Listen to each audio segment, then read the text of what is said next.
Après 3 jours et 3 nuits, le moral est toujours là? Ça vaut mieux que ça soit la guerre. C'est mieux ça que la guerre. Il y a combien de centimètres d'eau à votre avis ce matin? Oh, chez nous, là, il y a 1 mètre à peu près chez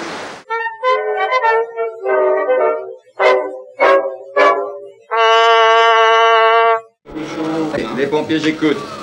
12 rue Villa des Fleurs, c'est à Montrouge, hein? Bon, écoutez, patientez, alors, madame. 117 rue de la Convention. On vous envoie quelqu'un. Montrouge. 117 rue de la Convention.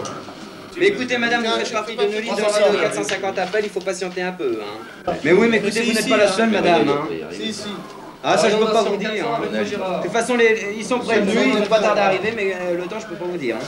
10 rue de l'église. Hein? Au combien?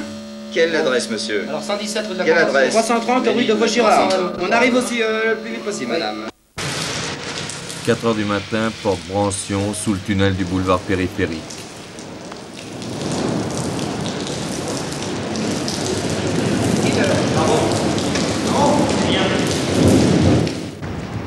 Les sapeurs-pompiers interviennent pour sauvetage de 5 automobilistes encerclés par les eaux, dont 3 chauffeurs de poids lourds.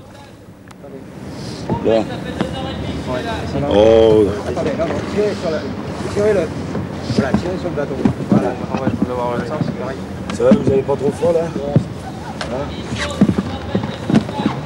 Oh, puis on peut faire.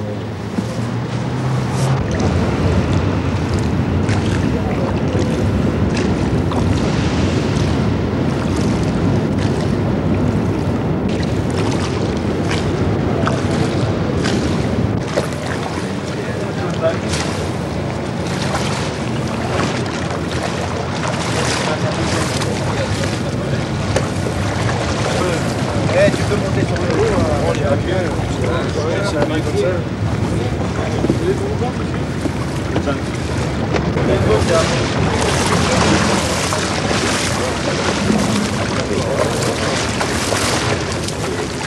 Il n'y avait pas tellement d'eau, il y avait environ peut-être 40 cm. Alors j'ai voulu essayer de passer, puis alors évidemment le moteur, je me suis trouvé noyé. Ouais, l'eau est montée, mais alors en espace de 5 minutes, c'est monté de peut-être 1 mètre, 1 mètre 50. 4h45 dans le 15e arrondissement, un garage fait appel à la brigade pour inondation dans un parking sous-sol. Mais si Paris a connu de violents orages, la région parisienne a vu tout d'abord son trafic ferroviaire gravement perturbé dans le Val d'Oise.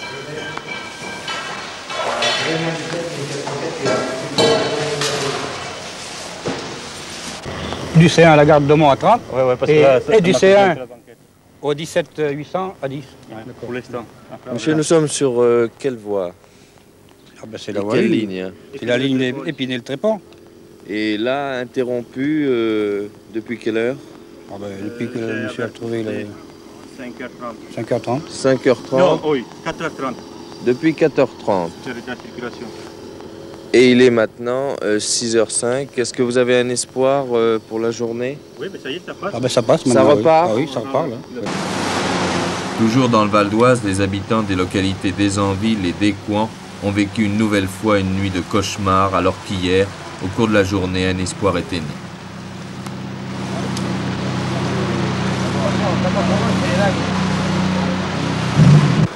Après 3 jours et 3 nuits, le moral est toujours là? Ça vaut mieux que ça soit la guerre. C'est mieux ça que la guerre. Il y a combien de centimètres d'eau à votre avis ce matin? Oh, chez nous, là, il y a 1 mètre à peu près chez nous.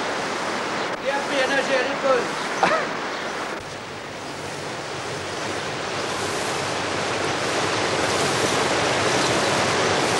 Commandant Grenier, qu'est-ce qu'on peut dire ce matin? L'alerte a été déclenchée à 3h30 à peu près. On a fait évacuer la cité d'urgence avant que l'eau monte.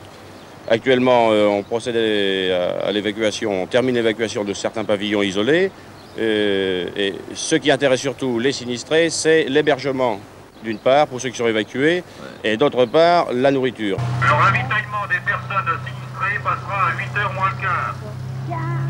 Il faut reconnaître que la population, malgré le malheur qui les frappe, fait preuve de beaucoup de courage et essaye de garder le sourire. Je sais que c'était pas très facile, mais enfin, ça fait plaisir aux sauveteurs d'ailleurs de voir que malgré leurs soucis, ils essaient de nous rendre la tâche le plus facile possible.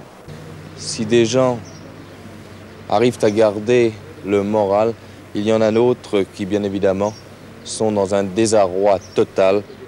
Pourquoi, vous en doutez, ils ont tout perdu. Madame, Bernard. Vous êtes sinistrée à 100%. 100%. Et votre maison se trouve à quel endroit? Au 5 rue Pasteur. Et vous n'avez rien pu faire Rien. pour sauver des Rien du meubles? tout. Rien. Et c'est la troisième nuit, alors la deuxième nuit, alors maintenant c'est fini complètement. On ne peut plus rien faire. Et cette maison datait de quelle époque? J'étais heureuse comme tout. C'était pourtant en bois préfabriqué, mais j'étais heureuse, j'étais contente.